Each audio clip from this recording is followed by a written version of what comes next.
अध्यक्ष महोदय, डॉक्टर राहुल अहेर यांनी जे लक्षवेधीच्या माध्यमातून हे प्रकरण उजेडात आणलाय ते अतिशय गंभीर आहे। शासनाच्या निधीवर दिवसाढवळ्या टाकलेला हा दरोडा आहे।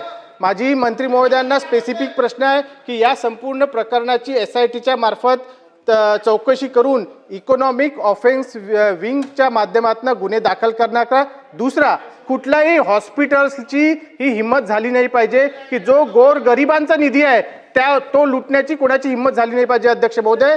म्हणून माझी या ठिकाणी मंत्री महोदयांना विनंती आहे की असे जे हॉस्पिटल्स ज्यांनी हा गैरकारभार केला किंवा भविष्यात हा गैरकारभार रोखण्यासाठी अशा हॉस्पिटल्सला कायमची बंदी आणण्यावर त्या ठिकाणी प्रॅक्टिस करणारे जे जबाबदार डॉक्टर्स आहेत त्यांचं लायसन्स रद्द करण्याची शिफारस मेडिकल काउन्सिलला आरोग्य विभाग करणार का?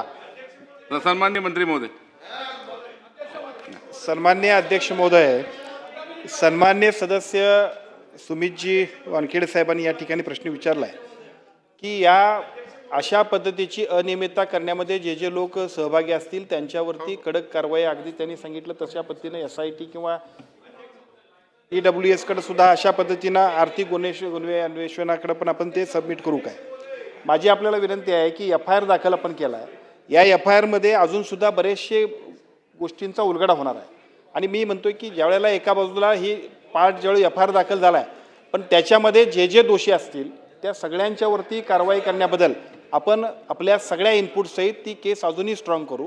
अशा पद्धतीची घटना कुणीही करू नये यासाठी ज्या काही गोष्टी करायला पाहिजे त्या निश्चितपणाने शासन करणार।